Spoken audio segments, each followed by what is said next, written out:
ഈശോ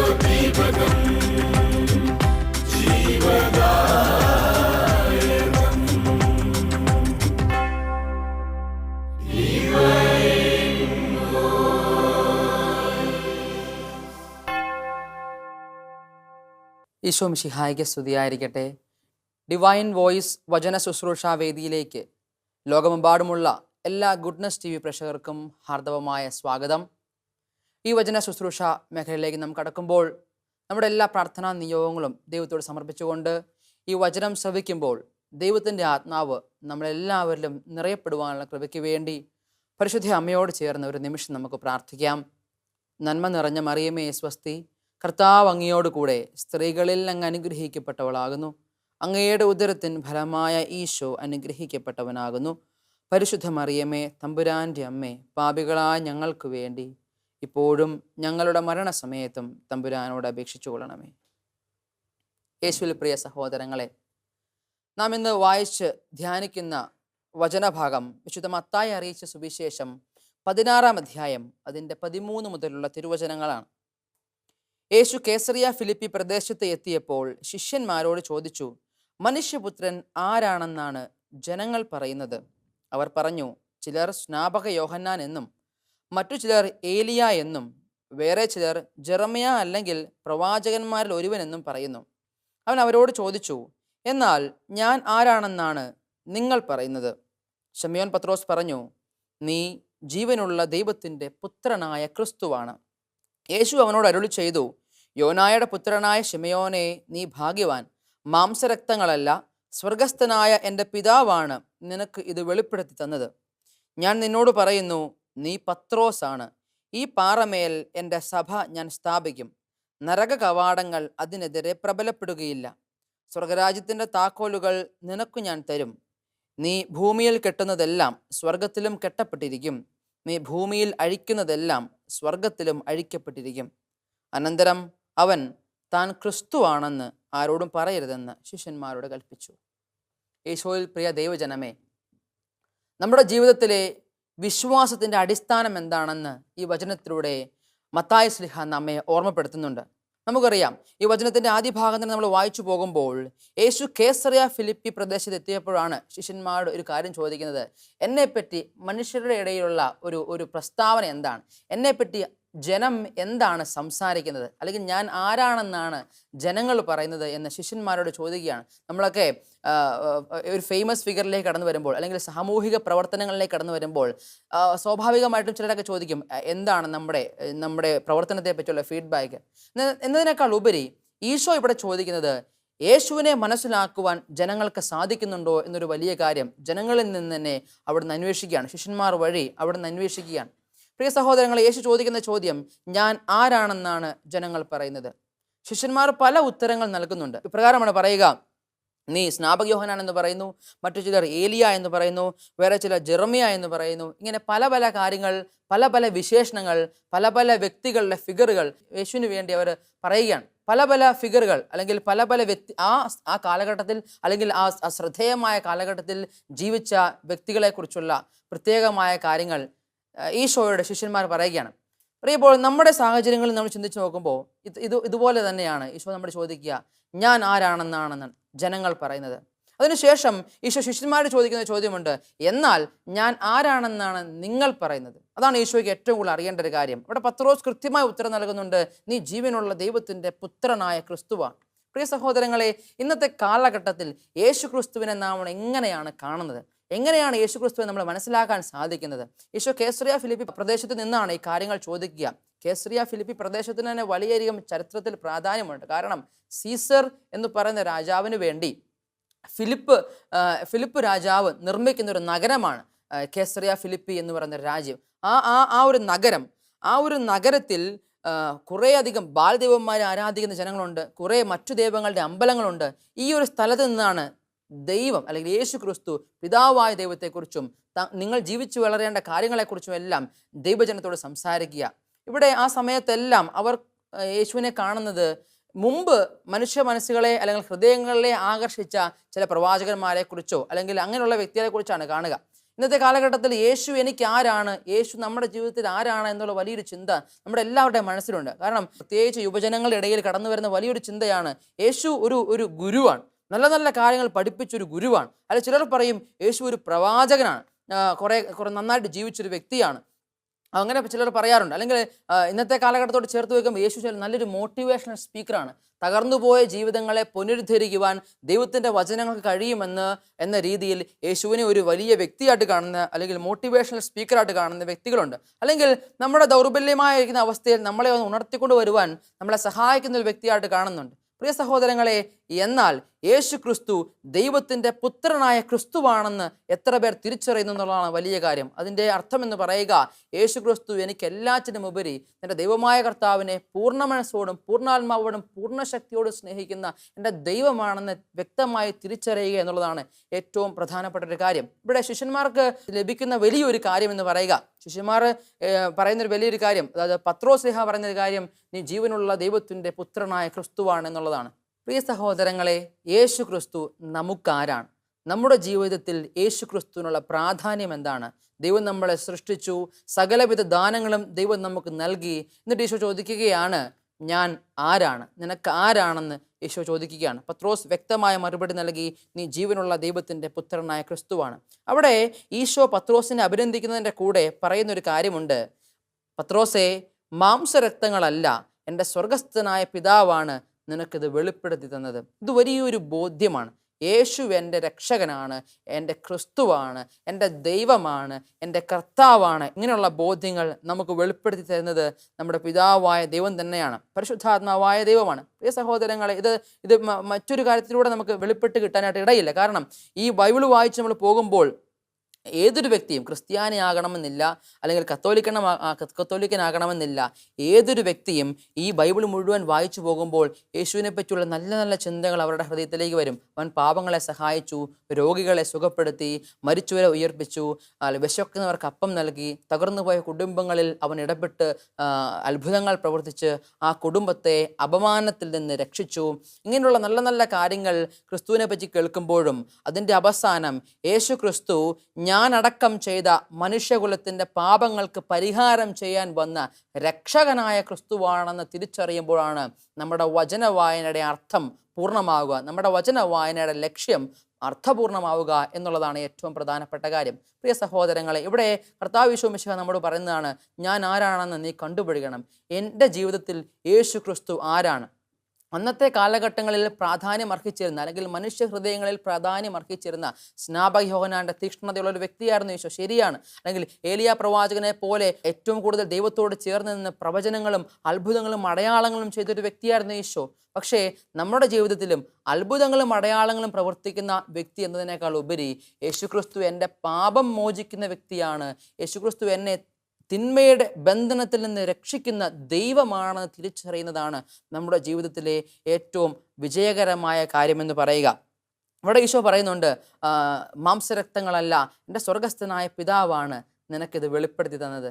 പ്രിയ സഹോദരങ്ങളെ, നമ്മുടെ ജീവിതത്തിൽ വീട്ടിലെ അമ്മച്ചുമാരൊക്കെ, അല്ലെങ്കിൽ നമ്മളെല്ലാവരും നമ്മളെ ജപമാല ചൊല്ലി പഠിപ്പിക്കുമ്പോൾ നമ്മളെ പഠിപ്പിക്കുന്ന ഒരു പ്രാർത്ഥനയുണ്ട്, പിതാവായ ദൈവത്തിൻ്റെ മകളായിരിക്കുന്ന പരിശുദ്ധ മറിയമേ, ഞങ്ങളിൽ ദൈവവിശ്വാസം എന്ന പൊന്നുമുണ്ടായി വളരുവാൻ തിരുക്കുമാരനോട് പ്രാർത്ഥിക്കണമേ. പുത്രനായ ദൈവത്തിൻ്റെ മാതാവായിരിക്കുന്ന പരിശുദ്ധ മറിയമേ, ഞങ്ങളിൽ ദൈവശരണം എന്ന പൊന്നുമുണ്ടായി വളരുവാൻ തിരുക്കുമാരനോട് പ്രാർത്ഥിക്കണമേ. പരിശുദ്ധാത്മാവായ ദൈവത്തിൻ്റെ ഏറ്റവും പ്രിയമുള്ള പരിശുദ്ധ മറിയമേ, ഞങ്ങളിൽ ദൈവസ്നേഹം എന്ന പുണ്യങ്ങളുണ്ടായി വർദ്ധിക്കുന്നതിന് തിരുക്കുമാരനോട് പ്രാർത്ഥിക്കണമേ. ഈ വിശ്വാസം, ശരണം, ഉപവി എന്ന 3 കാര്യങ്ങൾ ത്രിയേക ദൈവത്തോട് പരിശുദ്ധ അമ്മ വഴി നമ്മൾ യാചിക്കുകയാണ്. കാരണം എന്താണ്?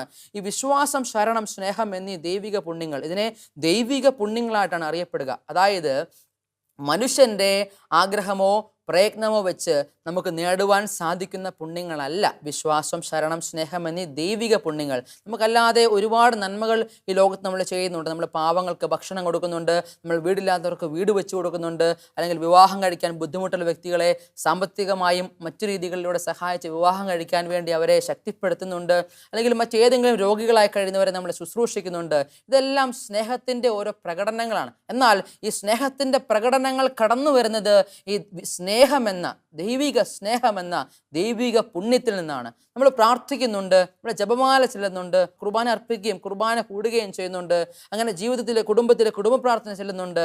ഇതെല്ലാം നമ്മുടെ വിശ്വാസത്തിൻ്റെ ഓരോ പ്രതിഫലനങ്ങളാണ്. ഈ വിശ്വാസത്തിൻ്റെ പ്രതിഫലനങ്ങൾ നമ്മിൽ വരുന്നത് വിശ്വാസം എന്ന ദൈവിക പുണ്യത്തിൽ നിന്നാണ്.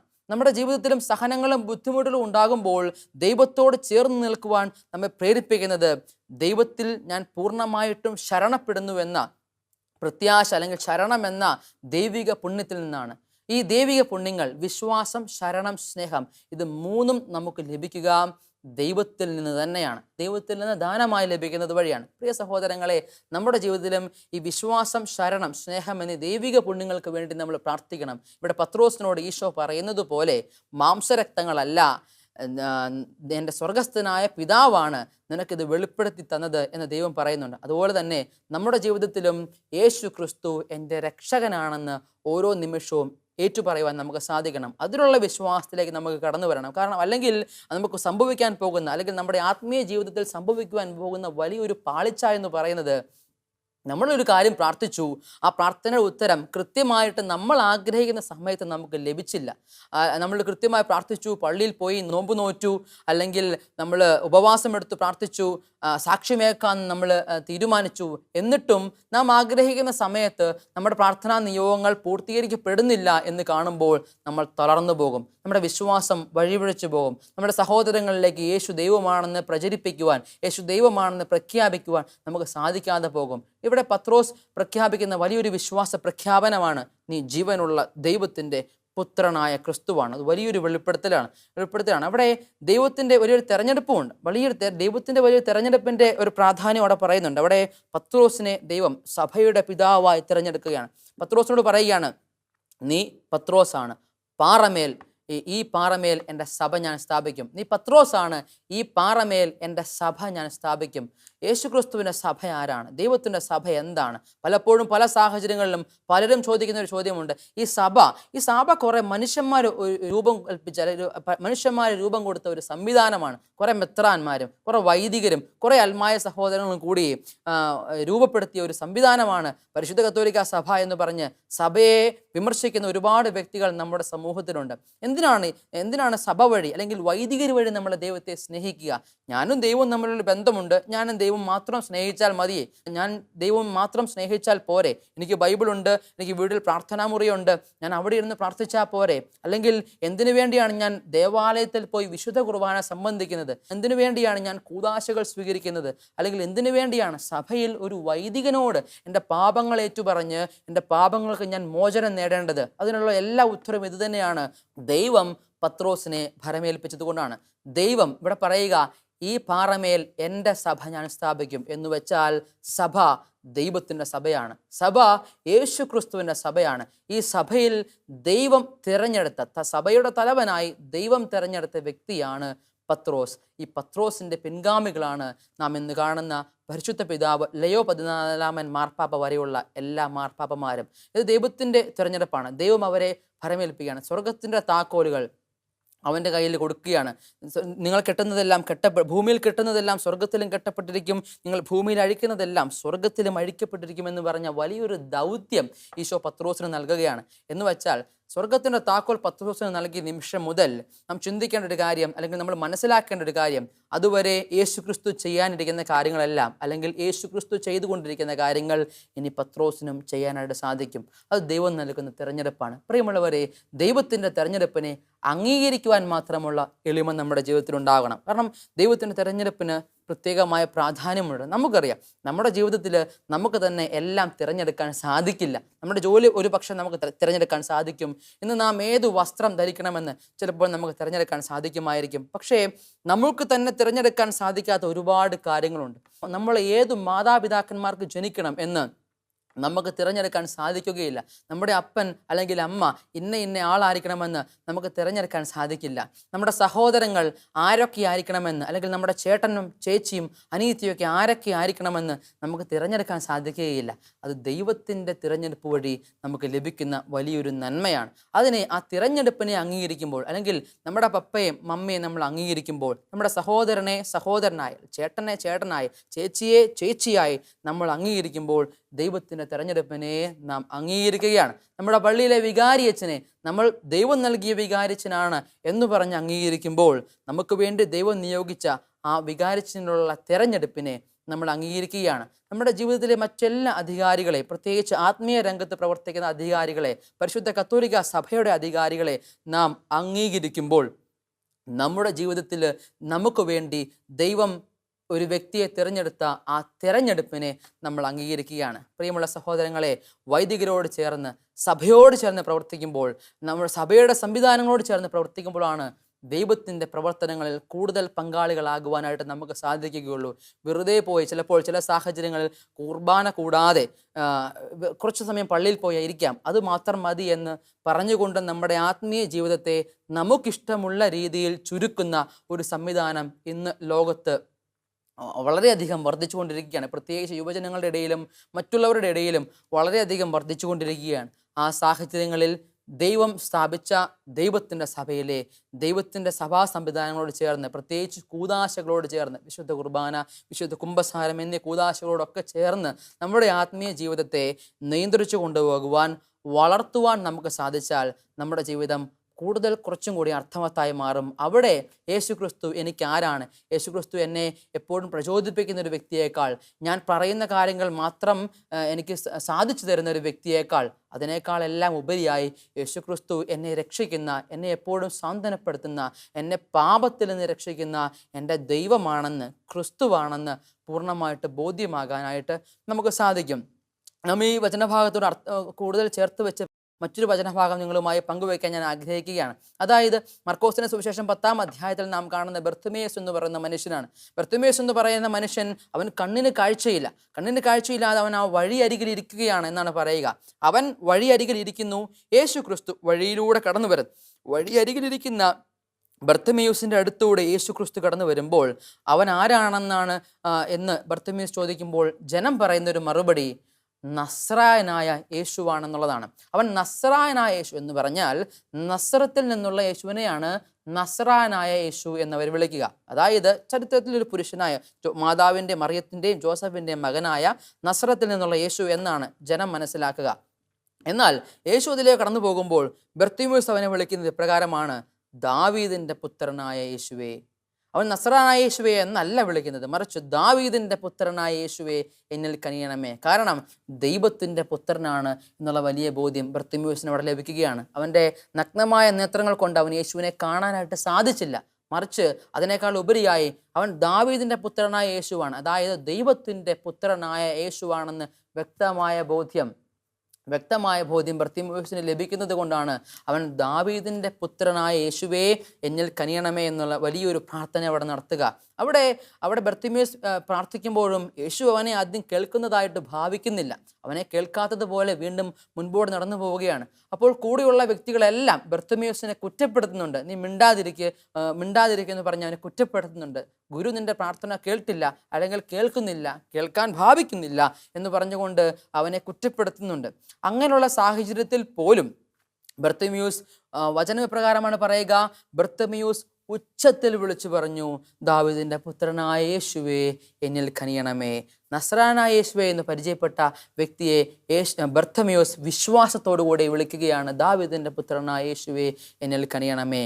വചനം പറയുക, അപ്പോൾ അവൻ അവിടെ നിന്നു എന്നുള്ളതാണ്. യേശു അവൻ്റെ പ്രാർത്ഥന കേട്ടു എന്നുള്ളതാണ്. പ്രിയ സഹോദരങ്ങളെ, നമ്മുടെ ജീവിതത്തിലും നാം പലപ്പോഴും പല സാഹചര്യങ്ങളിലും പല രീതികളിലും നമ്മളോട് പലരും ചോദിക്കുമ്പോഴും യേശു ക്രിസ്തു ആരാണ്, നീ ഇത്രയും ദിവസം പള്ളിയിൽ പോയില്ലേ, നീ പ്രാർത്ഥിച്ചില്ലേ, നീ കുർബാന കൂടിയില്ലേ, നീ കൂദാശകളെല്ലാം സ്വീകരിച്ചില്ലേ, എന്നിട്ടും നിൻ്റെ ജീവിതത്തിൽ എന്തുകൊണ്ടാണ് ഒരു അടയാളങ്ങളോ അത്ഭുതങ്ങളോ അല്ലെങ്കിൽ വ്യക്തമായ ബോധ്യങ്ങളോ ഇല്ലാത്തത് എന്ന് പറയുമ്പോഴും നമ്മുടെ ജീവിതത്തിൽ ബർത്തിമേയുസ് ചെയ്തതുപോലെ അവൻ ഉച്ചസ്വരത്തിൽ നിലവിളിച്ചു, ദാവീദിൻ്റെ പുത്രനായ യേശുവേ എന്നിൽ കനിയണമേ എന്നുള്ള വലിയ മനോഭാവം നമ്മൾ ഉണ്ടാകണം. ദൈവം ഇന്നല്ലെങ്കിൽ നാളെ എപ്പോഴെങ്കിലും നമ്മുടെ പ്രാർത്ഥന ശ്രവിക്കും.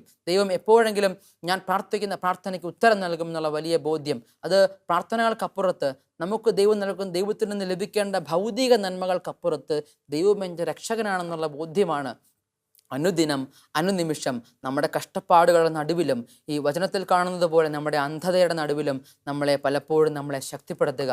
പത്രോസിനുണ്ടായിരുന്ന അതേ ബലഹീനത നമുക്കുമുണ്ട്. ഇവിടെ ഈ വചനഭാഗം നാം ശ്രവിച്ചതിന് ശേഷം ഈ പത്രോസാണ് ഈ പാറമേലിൻ്റെ സഭ ഞാൻ സ്ഥാപിക്കുമെന്ന് പത്രോസിനെ ദൈവം ഭരമേൽപ്പിച്ചതിന് ശേഷവും പത്രോസ് യേശുവിൻ്റെ പീഡാസഹനത്തെക്കുറിച്ച് പറയുമ്പോൾ പത്രോസ് ഇത് നിനക്ക് സംഭവിക്കാതിരിക്കട്ടെ എന്ന് പറയുന്നുണ്ട്. അവിടെ പത്രോസിനെ യേശു വിളിക്കുന്നത് സാത്താനെ എന്നാണ്. പ്രിയമുള്ളവരെ, നമ്മുടെ ജീവിതത്തിലും ബലഹീനതകളുണ്ട്. പക്ഷേ ദൈവത്തിൻ്റെ തിരഞ്ഞെടുപ്പിനോട് കൃത്യമായ പ്രത്യുത്തരം നൽകുവാൻ നമുക്ക് സാധിക്കുമ്പോൾ, ബലഹീനമായ മറ്റു പല അവസ്ഥകളും നമുക്കുണ്ടാകുമ്പോഴും ഈ ബലഹീനതയിൽ നമുക്ക് ശക്തി നൽകുന്ന ദൈവത്തിൻ്റെ ആത്മാവിനെ നമുക്ക് സ്വീകരിക്കാൻ സാധിച്ചാൽ നമ്മുടെ ജീവിതം യഥാർത്ഥത്തിൽ ആത്മീയതയിൽ അർത്ഥപൂർണ്ണമായി മാറും. നമുക്ക് ഈ കേട്ട വചനഭാഗത്തെ എല്ലാം മുഴുവനായിട്ട് ഒന്നുകൂടെ ധ്യാനിക്കാം. ചെറിയ വചനത്തിൽ, ചെറിയ വാക്യത്തിൽ, ചുരുങ്ങിയ സമയത്തിൽ പറയുകയാണെങ്കിൽ, യേശു നമ്മോട് ചോദിക്കുകയാണ്, ഞാൻ ആരാണെന്നാണ് ജനങ്ങൾ പറയുന്നത്? ചുറ്റുമുള്ള ആരും യേശുക്രിസ്തു ആരാണെന്ന് പറഞ്ഞാലും, നസറേയനായ യേശു എന്ന് പറഞ്ഞാലും, ലോകത്തിൽ ചരിത്രത്തിൽ ജീവിച്ച വ്യക്തിയാണെന്ന് പറഞ്ഞാലും, ഒരു ഗുരുവാണെന്ന് പറഞ്ഞാലും, ഒരു പ്രവാചകനാണെന്ന് പറഞ്ഞാലും, ഒരു മോട്ടിവേഷണൽ സ്പീക്കറാണെന്ന് പറഞ്ഞാലും, നമ്മളെ ശക്തിപ്പെടുത്തുന്ന ഒരു ശക്തിയാണെന്ന് പറഞ്ഞാലും, അതിനേക്കാൾ ഉപരി യേശു ഇന്ന് നിന്നോട് ചോദിക്കുകയാണ്, നമ്മളോട് ഓരോരുത്തരോടും ചോദിക്കുകയാണ്, എന്നാൽ ഞാൻ ആരാണെന്നാണ് നിങ്ങൾ പറയുന്നത്? നമ്മുടെ ജീവിതത്തിൽ യേശു ക്രിസ്തു നമുക്ക് ആരാണ്? നമ്മുടെ രക്ഷകനാണ്. ഇന്നത്തെ കാലഘട്ടത്തിൽ എൻ്റെ ഫ്രണ്ടാണെന്നൊക്കെ പറയുന്നുണ്ട്. അത് നല്ലൊരു വലിയ ചിന്താഗതിയാണ്. എല്ലാത്തിനും ഉപരിയായി ഞാൻ ആരാധിക്കേണ്ട എൻ്റെ ദൈവമാണെന്നുള്ള വലിയ ബോധ്യം നമുക്കുണ്ടാകട്ടെ. അത് ദൈവം നമുക്ക് നൽകുന്ന നമ്മുടെ സഭാപിതാക്കന്മാരോട്, സഭാ സംവിധാനങ്ങളോട് നമുക്കെല്ലാവർക്കും ചേർന്ന് നിന്ന് പ്രവർത്തിക്കാം. അങ്ങനെ ദൈവത്തെ ആരാധിക്കുവാനായിട്ട് നമുക്ക് പരിശ്രമിക്കാം. ഒരു നിമിഷം നമുക്ക് കണ്ണുകൾ അടച്ചു പ്രാർത്ഥിക്കാം. കർത്താവായ യേശുവേ, അങ്ങ് ഞങ്ങളുടെ ജീവിതത്തിലേക്ക് ചൊരിഞ്ഞ എല്ലാ അനുഗ്രഹങ്ങളെയും ഓർത്ത് ഞങ്ങൾ അങ്ങേക്ക് നന്ദി പറയുകയാണ്. പ്രത്യേകിച്ച് ഞങ്ങൾ ദൈവത്തിൽ വിശ്വസിക്കുന്നു എന്നുള്ളതിൽ ഞങ്ങൾ ദൈവത്തിന് നന്ദി പറയുകയാണ്. ഞങ്ങളുടെ സങ്കടങ്ങളിൽ ഞങ്ങൾ ദൈവത്തിൽ ശരണപ്പെടുന്നു എന്നുള്ളതിൽ ഞങ്ങൾ ദൈവത്തിന് നന്ദി പറയുകയാണ്. പലപ്പോഴും ഞങ്ങളുടെ ജീവിത സാഹചര്യങ്ങളിൽ മറ്റുള്ളവരെ ഞങ്ങൾക്ക് സ്നേഹിക്കാൻ സാധിക്കുന്നു, ദൈവത്തെ ഞങ്ങൾക്ക് സ്നേഹിക്കാൻ സാധിക്കുന്നു എന്നതിൽ ദൈവത്തിന് ഞങ്ങൾ നന്ദി പറയുകയാണ്. കാരണം വിശ്വാസവും ശരണവും സ്നേഹവും എല്ലാം ഞങ്ങൾ നേടിയെടുക്കുന്ന പുണ്യങ്ങളല്ല, മറിച്ച് അങ്ങ് ദാനമായി നൽകുന്ന ദൈവിക പുണ്യങ്ങളാണ്. ഈ ദൈവിക പുണ്യങ്ങളിൽ ഉറച്ചു നിന്നുകൊണ്ട് അതിൽ നിന്ന് ഞങ്ങളുടെ ജീവിതത്തെ അനുദിനം നന്മയ്ക്കായി പ്രവർത്തിക്കുവാൻ ഞങ്ങളെ സഹായിക്കണമേ. അങ്ങ് ഭരമേൽപ്പിച്ച, അങ്ങ് തുടക്കം കുറിച്ച, അങ്ങ് അടിസ്ഥാനമിട്ട കത്തോലിക്ക സഭയിൽ പരിശുദ്ധ പിതാവ് ലയോ മാർപ്പാപ്പയോട് കൂടി, ബത്രാൻ സംഘത്തോടു കൂടി, വൈദികരോട് കൂടി ഞങ്ങളുടെ ആത്മീയ ജീവിതത്തെ അനുദിനം കെട്ടിപ്പടുത്തുവാൻ ഞങ്ങളെ സഹായിക്കണമേ. നമുക്ക് പ്രാർത്ഥിക്കാം. പിതാവിൻ്റെയും പുത്രൻ്റെയും പരിശുദ്ധാത്മാവിൻ്റെയും നാമത്തിൽ ആമേൻ.